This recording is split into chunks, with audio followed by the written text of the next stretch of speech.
Agora eu convidarei os irmãos a abrirem a palavra de Deus, então, no livro dos Provérbios, capítulo 5. Capítulo 5, versículo 7. Agora, pois, filhos, dai-me ouvidos, e não vos desvieis das palavras da minha boca. Longe delas seja o teu caminho, e não te chegues à porta da sua casa, para que não des a outros a tua honra, e não entregues a cruéis os teus anos de vida, para que não farte a estranhos o teu esforço, e todo o fruto do teu trabalho vá parar em casa alheia, e no fim venhas a gemer no consumir-se da tua carne e do teu corpo, e então digas: como odiei a correção, e como o meu coração desprezou a repreensão, e não escutei a voz dos que me ensinavam, nem aos meus mestres inclinei o meu ouvido. E nós dizemos, amém. Muitos dizem assim, filho de peixe. Outros dizem assim, o fruto não cai longe do pé. Resumem os que dizem, tal pai. Mas é sempre assim? Não. Não é sempre assim, nem sempre é assim, e muito menos em tudo. O livro dos Provérbios, que nós acabamos de ler, você sabe quem escreveu, sim? Salomão. E para quem? Foi destinado a quem? Aos seus filhos, e com um deles em foco especial. O filho mais velho, o herdeiro do trono, e o seu nome? Roboão, parabéns, Roboão. Foi escrito tendo Roboão em vistas, particularmente todos os filhos, inclusive o versículo 7 que nós lemos está no plural, filhos, ouvi-me, dai-me ouvidos, mas em especial com foco em uma pessoa, Roboão, o príncipe herdeiro, que sucederia Salomão no trono de Davi para ser o rei de Israel. 22 vezes no livro dos Provérbios está escrita a seguinte expressão, filho meu. 22 vezes no livro dos Provérbios ele diz, filho meu. E sempre com uma chamada, sempre com um apelo à atenção. Filho meu, escute o que eu estou dizendo. Filho meu, dê atenção às minhas palavras. Começa lá no capítulo 1, vai até o final do livro. Filho meu. A história, porém, é muito triste. Porque Roboão, que teve tudo para ser um grande sábio, terminou a sua vida sendo um grande tolo. E apesar de Salomão ter apelado vivamente ao coração de seu filho, filho meu, dai-me ouvidos, Roboão não deu ouvidos. Minha mensagem hoje, irmãos, é mais simples do que as mensagens que nós costumamos trazer aqui aos domingos. Você percebeu pelo resumo, bem mais simples. É mais uma reflexão, mas uma reflexão de 3 coisas que eu aprendi e meditei a partir dessa história, do fato de que esse precioso livro foi escrito com os zelos de um pai cuidadoso, destinado a um filho que poderia ter se beneficiado de toda essa riqueza, mas na prática, no fim da história, na hora do vamos ver, não fez, não usou, não foi sábio, foi tolo. Então a primeira coisa que eu penso, irmãos, e que eu divido com vocês, é que em Salomão, e esta palavra é para toda a congregação, mas especialmente aos pais que estão ouvindo a mensagem. Em Salomão, nós aprendemos que não basta só ensinar, tem que dar exemplo. Em Salomão, nós aprendemos que não basta só ensinar, tem que dar exemplo. Resumidamente, por mais que tudo que Salomão dissesse fosse ouro, a vida dele tão desregrada, a vida dele tão bagunçada, sem dúvida, atrapalhava Roboão de ouvir toda a sabedoria que o pai tinha para oferecer. Mas antes disso, vamos pensar um pouquinho em Provérbios. Nós passamos alguns domingos de manhã aqui em Provérbios juntos, e nós aprendemos que esse livro é surpreendente. Provérbios tem 915 versículos. Você extrai cerca de 72 temas do livro dos Provérbios, que são temas surpreendentemente conectados com a nossa vida diária. É difícil, escute-me bem, é difícil você se encontrar com uma situação para a qual não tenha um versículo no livro dos Provérbios, direta ou indiretamente. A gente lê esse livro e é a impressão que eu tenho cada vez que eu leio o livro dos Provérbios, e penso que você também, parece que a gente está lendo algo sobre a nossa própria vida. Dificilmente a gente encontraria uma situação, se é que há, para a qual não há um provérbio. O problema nosso é que a gente descobre os provérbios um pouquinho tarde demais. A gente vê os provérbios no retrovisor. A gente olha para o livro e lembra da situação que vivemos, mas quando estamos vivendo a situação, pobre de nós, não lembramos dos ensinamentos do livro dos Provérbios. Talvez a gente não seja tão diferente de Roboão assim. Roboão teve o privilégio de ser filho de um homem que sabia um pouquinho de tudo. Um pouquinho? Sabia muito de tudo. Olha esse texto de 1 Reis, capítulo 4, versículo 29. 1 Reis, capítulo 4, versículo 29. O texto diz: E Deus deu a Salomão sabedoria e muitíssimo entendimento, e largueza de coração como a areia que está na praia do mar. E era a sabedoria de Salomão maior do que a sabedoria de todos os do Oriente e do que toda a sabedoria dos egípcios. E ele era ainda maior, quer dizer, mais sábio do que todos os homens, do que Etã, Israíta, e Emã, e Calcol, e Darda, filhos de Maol, e correu o seu nome por todas as nações em redor. E disse 3.000 provérbios, nós temos apenas 915 que a Deus aprove guardar para nós. E foram os seus cânticos 1.005. Também falou das árvores, quer dizer, botânica, desde o cedro que está no Líbano até o isopo que nasce na parede. Também falou dos animais, zoologia, e das aves, ornitologia, e dos répteis e dos peixes. E vinham todos os povos a ouvir a sabedoria de Salomão e todos os reis da terra que tinham ouvido da sua sabedoria. Mais do que isso, no livro dos Eclesiastes, além de falar sobre os seus conhecimentos, sobre a quantidade de assuntos que ele entendia como um perito, o livro de Eclesiastes nos fala das suas experiências bem-sucedidas na economia, na guerra, na diplomacia, na arquitetura, na engenharia, no conhecimento da história, da filosofia, da música. Até salmos ele escreveu.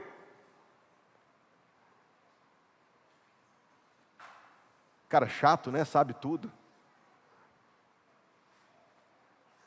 Mas diferente daqueles que se vangloriam em si mesmos e daqueles que gostam assim de mostrar que sabem, a Bíblia nos diz que a sabedoria de Salomão vinha de Deus. Roboão foi criado aos pés desse homem, que sabia tudo, por meio de quem Deus falou. Privilégio. Realmente, Roboão teve tudo isso. Mas sabe, irmãos, não foi só isso que Roboão teve em Salomão. Roboão teve em Salomão um homem que era bom em quase tudo. Mas sabe que ele teve também um homem que era mau, melhor dizendo, terrível, em quase tudo também. A grande contradição da vida de Salomão, porque ele tinha a sabedoria que Deus lhe deu, mas no fim das contas ele agiu como um tolo. Num dia ele escrevia salmos, no outro dia ele estava diante de estátuas. Ele falou sobre a vida moral, sobre pureza moral, tão elogiosamente, tão elevadamente em Provérbios. Mas o que foi que ele fez mesmo, né? O que foi que ele fez mesmo? Então vamos ver o que foi que ele fez, pelo menos só passar por alto, em 1 Reis, capítulo 11, versículo 1. 1 Reis 11, 1, o rei Salomão amou muitas mulheres estrangeiras, além da filha de Faraó, Moabitas, Amonitas, Edomitas, Sidônias e Etéias. 1 Reis 11, 2. Das nações de que o Senhor tinha falado aos filhos de Israel, não chegareis a elas, e elas não chegarão a vós. De outra maneira, seguramente perverterão o vosso coração para seguirdes os seus deuses. A estas se uniu Salomão com amor, versículo 3, e tinha 700 mulheres, inacreditável, princesas, e 300 concubinas. E suas mulheres lhe perverteram o coração, porque sucedeu o quê? No tempo da velhice de Salomão, suas mulheres lhe perverteram o coração para seguir outros deuses. E o seu coração não era perfeito para com o Senhor seu Deus, como o coração de Davi seu pai. Por quê? Salomão seguiu a Astarote, deusa dos Sidônios, a Milcom, a abominação dos Amonitas. Assim fez Salomão o que parecia mal aos olhos do Senhor, e não perseverou em seguir ao Senhor como Davi seu pai. Segundo o estudo da vida de Salomão, ele foi coroado quando Roboão tinha 1 aninho de idade. E isso quer dizer que a vida toda ele viu o pai reinando. Os entendidos do Antigo Testamento dizem que esse período aqui, que nós acabamos de ler em 1 Reis 11, foi o declínio do reinado de Salomão, talvez os últimos 10 anos, talvez menos ainda do que isso. Mas fato é, você vai concordar comigo, que o declínio começou primeiro aqui no coração. Antes de Salomão começar a viver a vida de maneira tão arrogante, de maneira tão desmedida, de maneira tão sem temor, primeiro o declínio começou no coração dele. E quem é que estava vendo tudinho? O filho. Tem essa palavra, irmãos, algum sentido para nós? Faz sentido para nós? Faz. Diante do seguinte: sua confissão de fé pode ser muito ortodoxa. E você pode conhecer profundamente a Escritura Sagrada e declarar todos os ensinamentos bíblicos de maneira muito rigorosa e de maneira muito fiel. Mas se o seu procedimento não for igualmente fiel, Salomão, ao mesmo tempo que edificava, derrubava. E você e eu corremos o risco de fazer exatamente a mesma coisa. Salomão, ao mesmo tempo que edificava, derrubava. Falava de sabedoria e fazia loucura. Então, eu vou falar de Roboão em mais 1 minuto, e cada um com a sua responsabilidade. É verdade, cada um com a sua responsabilidade. Mas em Salomão nós aprendemos, irmãos, não basta só ensinar. Salomão tinha muito para ensinar. Tinha muito para falar. Mas a vida dele são as duas asas do avião. A última vez que você entrou lá no nosso aeroporto para poder ir para qualquer lugar e entrando na pista de embarque, entrando para embarcar no avião, você olhou e viu que o avião só tinha uma asa. Você entrou tranquilo, sossegado e viajou, não é verdade? Eu prefiro, quando vou viajar, que o avião tenha 2 asas. Uma asa é o conhecimento da verdade. A outra asa é a prática da verdade. Uma asa é saber, a outra asa é fazer. Que adianta, Salomão? Que adianta? Falar tanto de sabedoria, com uma mão ele edifica, com a outra ele derruba. Em Roboão, nós vamos aprender em segundo lugar, que não basta só ouvir, tem que praticar. É o que eu estou tentando mostrar para os irmãos, que cada um tem a sua responsabilidade. Salomão teve a sua responsabilidade, é verdade. Salomão não ouviu, como eu ouvi desde criança, o lema do Colégio Batista Mineiro: o melhor ensino é o exemplo. Salomão não ouviu isso. Deu, pelo contrário, as costas para isso. Não basta só ouvir, nós vamos ver com Roboão agora. Tem que praticar. Porque se nós olharmos para Salomão, nós poderíamos culpá-lo por completo, dizer assim: ah, Salomão, se você tivesse feito, olha ali o pobre do Roboãozinho, o Roboãozinho que colheu o fruto dos seus erros. Mas não é bem assim que a conta fecha. É uma balança com mais do que apenas 2 pratos. Tem uma pessoa, um pai que com uma mão edificava, com a outra derrubava. Mas temos um filho que, por mais que ele tenha ficado confuso diante do que o pai falava e do que o pai fazia, o pai falava tudo certo.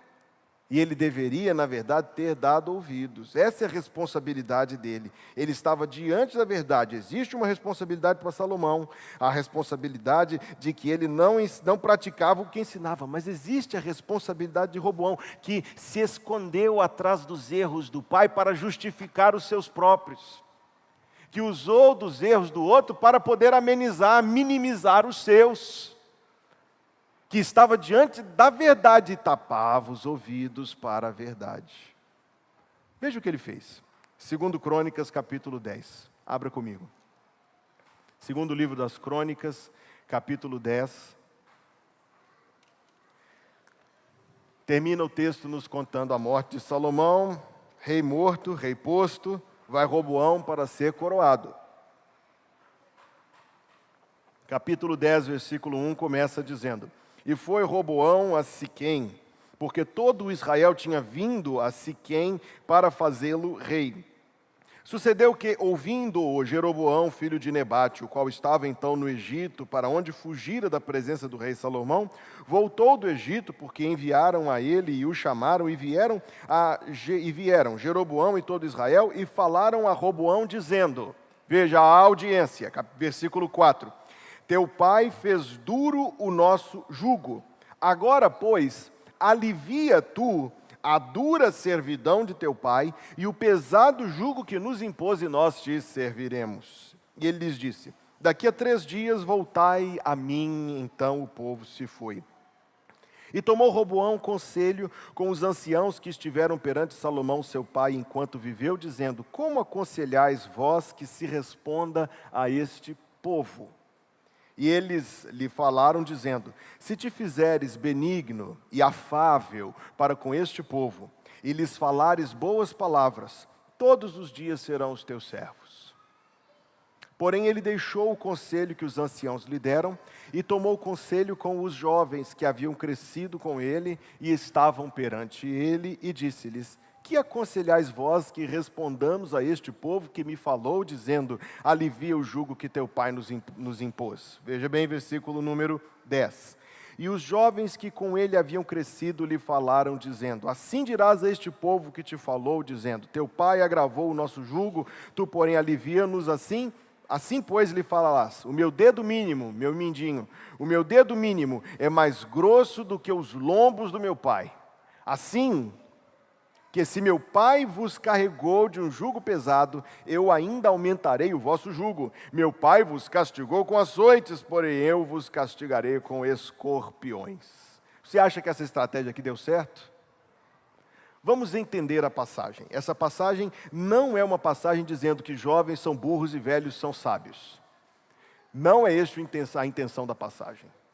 A intenção da passagem é nos mostrar que Roboão esteve diante de 2 formas de pensar.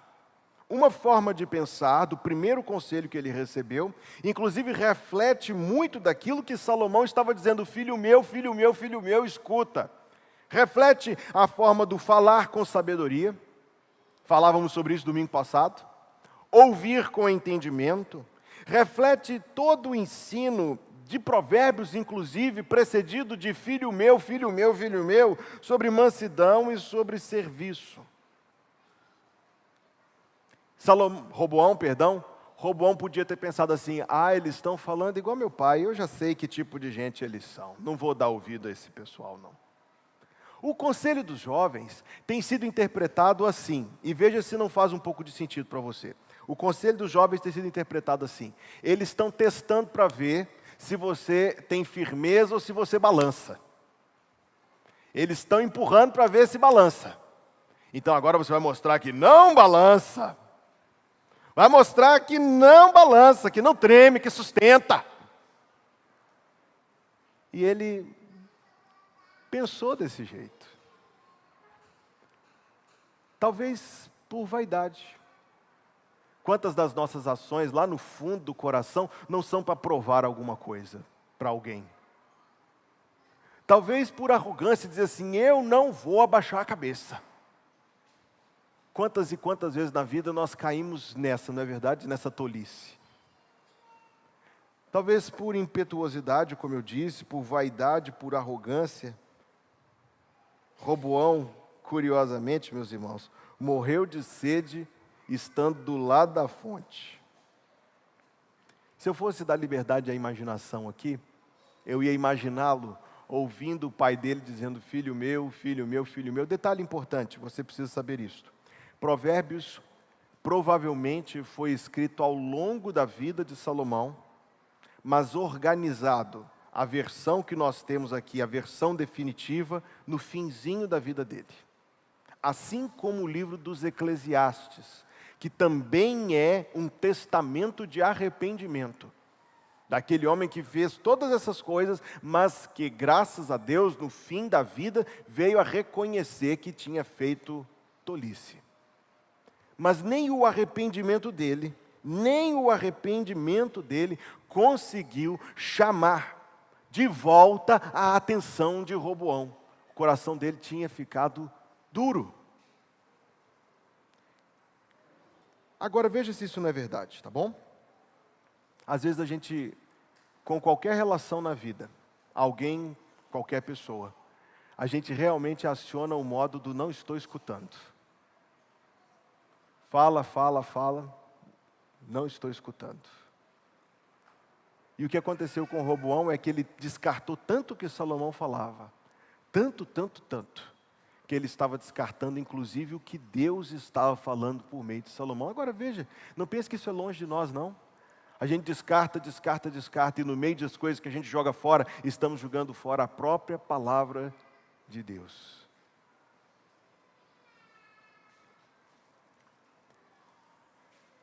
Não basta ser um bom aluno da escola bíblica dominical. É preciso praticar as lições. Foi isso que Jesus ensinou em João capítulo 13, versículo 17. Se sabeis estas coisas, bem-aventurados sois se as praticardes. Então o que nós vimos em primeiro lugar? Vimos Salomão. Salomão com uma mão fazia e com a outra desfazia.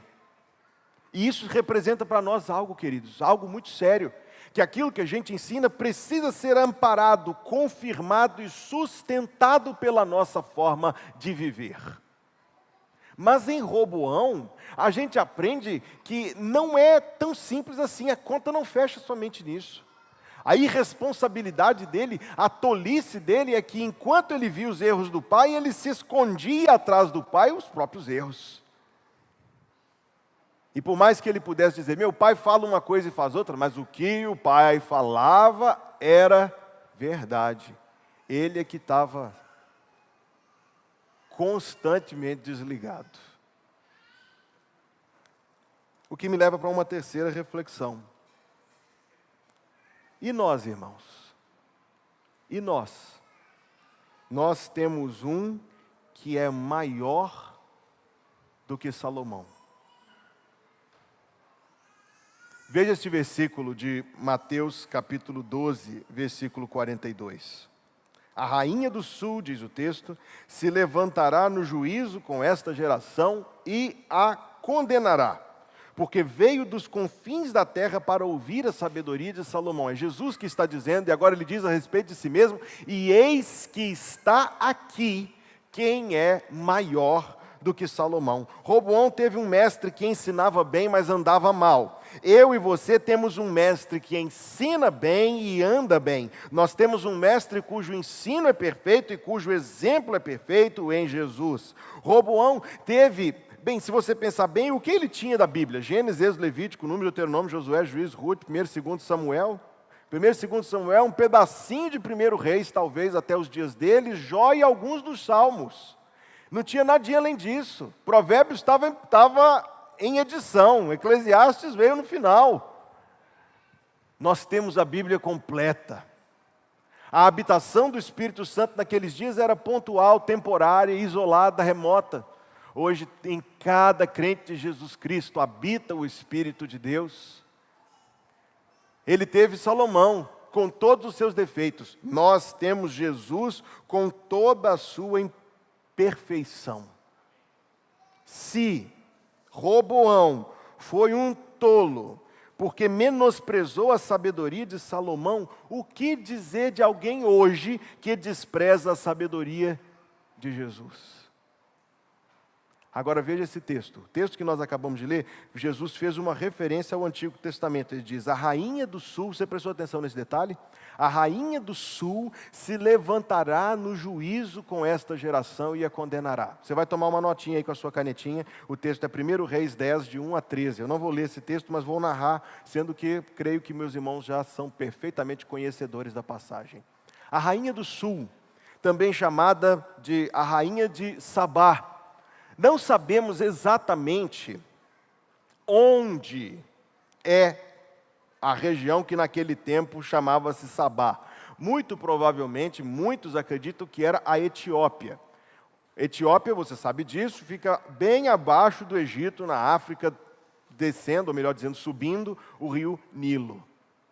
O texto nos diz que a fama da sabedoria de Salomão ganhou uma dimensão mundial. Agora me acompanhe aqui porque há uma grande lição para nós. Tomou uma dimensão mundial. A rainha de Sabá ouviu falar da sabedoria de Salomão e foi em caravana até Jerusalém. Agora, é um texto que a gente lê e não toma a dimensão exata do que nós estamos falando. Então vamos visualizar o que ela empreendeu. Primeiro, ela era a rainha. Você precisa saber que aquela nação era uma nação que tinha um rei, mas eles entendiam que o rei era tão sagrado, o rei era tão especial, que ele não podia se ocupar de reinar. Ele tinha que ficar reservado para dar conselhos sábios, decisões, era o rei isolado. Consequentemente, a Etiópia era governada pelas suas rainhas. Ou seja, era uma mulher ocupada. Ou seja, era uma mulher que tinha ocupações importantes. O texto bíblico não nos diz que ela mandou alguém ir em nome dela. O texto do Antigo Testamento, repito, não nos diz que ela mandou alguém ir em nome dela. Nos diz que ela pessoalmente foi. Sabe o tamanho da viagem? 3.000 km. Claro que ela devia ter toda uma estrutura, um jatinho muito bom. Não, isso aconteceu no ano 1000 a.C. Então, no ano 1000 a.C., ela partiu na melhor das opções, o que havia de mais sofisticado na época, camelo ou dromedário, para poder fazer aquela viagem, o que representou uma ausência de meses. Uma rainha ausente do Estado durante meses. Ela podia voltar e ter encontrado lá um golpe de Estado, uma deposição. Alguém ocupou o lugar dela. Ela poderia ter, inclusive, nem pensado nessas coisas, mas ter pensado que ela tinha grandes responsabilidades, que ela não poderia ausentar-se. Raciocinou comigo? Para chegarmos numa conclusão. Deus foi mais importante para ela do que todas essas coisas. Deus foi mais importante para ela do que a sua importante ocupação. Deus foi mais importante para ela do que o medo de fazer a viagem. Deus foi mais importante para ela do que qualquer risco que ela teve que assumir para poder fazer a viagem. Esse texto é absolutamente fascinante, minha querida igreja, porque essa mulher ouviu falar de uma sabedoria de Deus, e ela foi buscar essa sabedoria de Deus, e não pensou em impedimentos, muitos havia, não pensou em impedimentos para ir buscar a sabedoria de Deus. É sobre essa mulher que o Senhor Jesus diz, a rainha do sul se levantará no juízo com esta geração e a condenará. Preste atenção de novo ao versículo. Mateus 12, 42. Porque veio dos confins da terra para ouvir a sabedoria de Salomão. E eis que está aqui, em Jesus, quem é maior do que Salomão. A geração de Israel, do tempo de Jesus, rejeitou-o, como nós bem sabemos. Veio para o que era seu e os seus não o receberam. Então, é disso que esse texto de Mateus 12, 42 fala. A rainha do sul se levantará no juízo com esta geração e a condenará. É muito forte essa palavra. porque veio dos confins da terra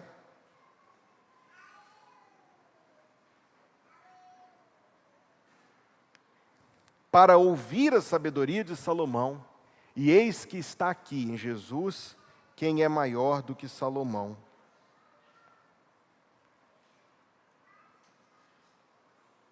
O que me leva para a pergunta que dá título à mensagem: adianta chorar a sabedoria derramada?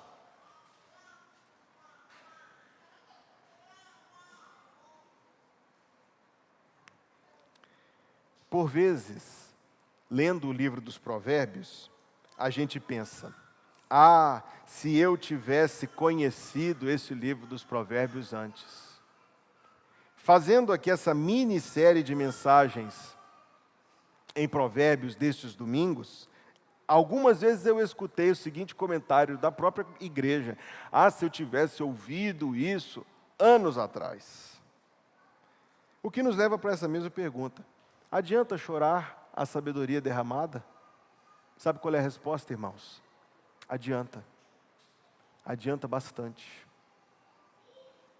Em Tiago, capítulo 1, versículo 5, nós temos a seguinte palavra da parte de Deus: e se algum de vós tem falta de sabedoria, peça a Deus, que a todos dá liberalmente, e não o lança em rosto, e ser-lhe-á dada. E eu tenho enfatizado este versículo algumas vezes, mas veja que palavra da parte de Deus. E se algum de vós tem falta de sabedoria, você se imagina livre dessa condição? Eu não imagino. Não a respeito de mim, com certeza não. Todos nós precisamos. Se algum de vós tem falta de sabedoria, peça a Deus. Está óbvio aí, implícito um reconhecimento de que precisamos, que nos deve impelir, mover em direção a Deus em oração. Peça a Deus, é uma oração.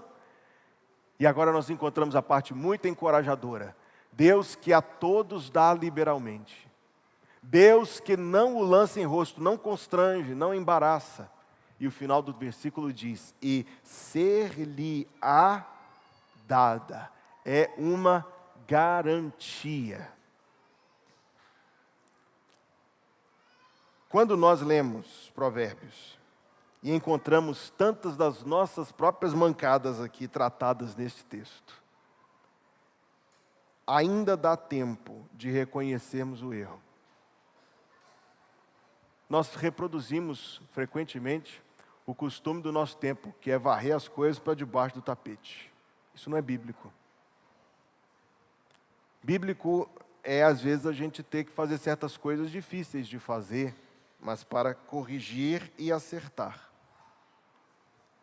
Se Deus mostra onde estamos errando, mostra a fim de que nós reconheçamos, Deus nos confronta para a recuperação. Então, a fim de nos perdoar, de glorificar a Deus, de mudar de rota, de demonstrar mudança.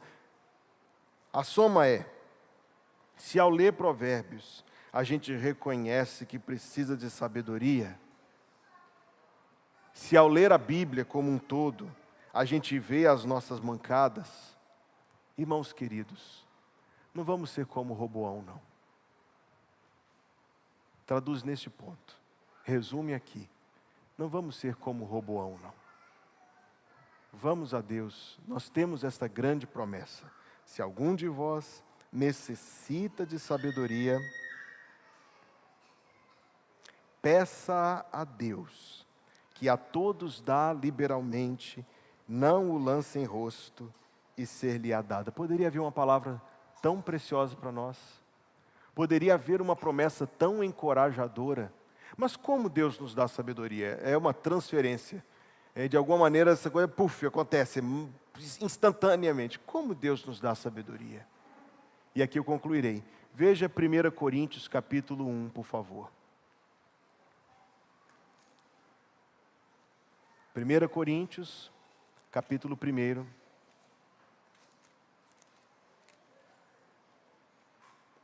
Versículo 30. 1 Coríntios 1, 30. Mas vós sois dele, de Deus, em Jesus Cristo, o qual para nós foi feito por Deus? O qual para nós foi feito por Deus?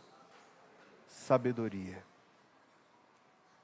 A resposta na prática é que à medida que o cristão segue o Senhor Jesus Cristo, recorre ao depósito de toda a sabedoria de Deus para a nossa vida, que é a Bíblia Sagrada.